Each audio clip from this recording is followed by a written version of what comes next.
Well, they're at it again. In their never-ending attempts to sow racial discord, cable news network CNN has returned with another TV special called Black in America 2.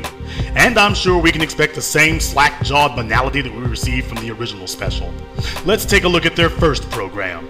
For those of you who don't remember, last summer during the historic presidential campaign of the first black president, CNN took that as their opportunity to air a salacious puff piece masquerading as a documentary. It was plain that they wanted to make sure white America understood that if they elected a black man, CNN was going to make sure they knew what black in America is really like. Of course, the white male cowards who run CNN put a mixed-race female out front as their crash dummy to host the televised farce. Isn't it always amazing how the whites who run these television so-called news networks are so obsessed with the state of black America, except when we ask them to talk about something like the Gina Six or Sean Bell? In my 3 decades of walking this earth, I have yet to see any TV network do a special about being white in America. Are we to believe that they're just totally unconcerned about the issues and challenges facing the majority in the country? Apparently so. But I think America would like to hear about how whites cope with the problems that have plagued them for so long. They like to talk about black on black crime, but what about white on white crime? Incest, rape, child molestation, matricide, patricide, the crystal meth epidemic, serial killers on the loose. Now that is compelling television. At the same time CNN put out its charade, MSNBC put out not 1 but 2 TV specials focusing totally on black people. The first was Meeting David Wilson, about a black man who was the descendant of slaves who met a white man who was the descendant of the slave masters of the same plantation. And they both had the same name, David Wilson. An irony for all our people when you think about it. MSNBC's second TV special they put out during the presidential campaign was a hit piece about Jeremiah Wright, President Obama's former pastor. If a person didn't know better, he would have thought it was Wright and not Obama who was running for president after watching MSNBC. And that was the point.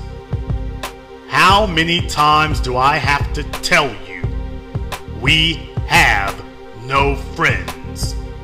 Both of these news networks put out these TV shows during the heart of the presidential campaign, and it was obviously to influence the election.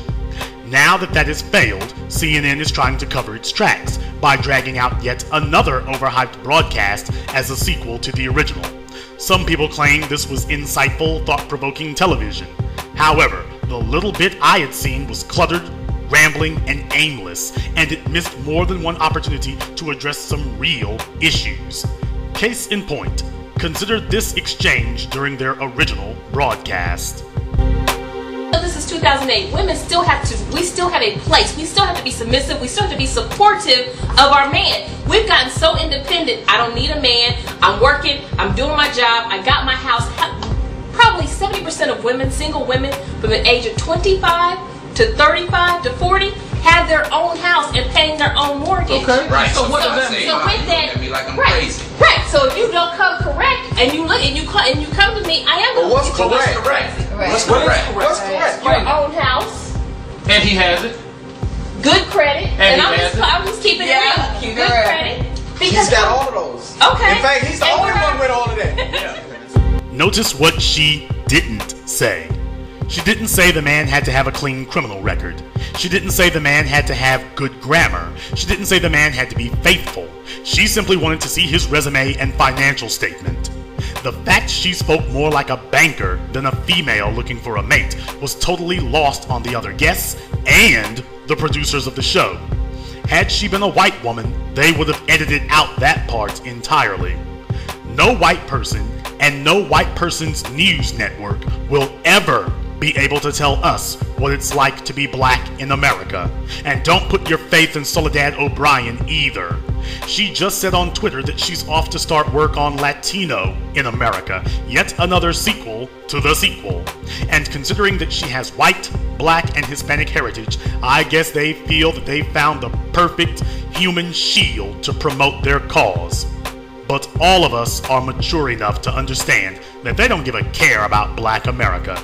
If they did, they would devote time to a special about why black hospital patients don't get the same health care as whites, or why black public schools are still given less money than white public schools, and the list goes on, like poor black women who can't get a doctor to look at them if they have cancer or heart disease, but every state in the union will give them a free tubal ligation to make sure they won't have any more babies. They don't mind focusing on black America, just as long as they get to decide what they won't be focusing on. Hey Soledad, why don't you go tell your bosses, if they really want to know what it's like to be black in America, come on over and talk to the brothers and sisters on the blackchannel.net. We'll set the record straight. Black first.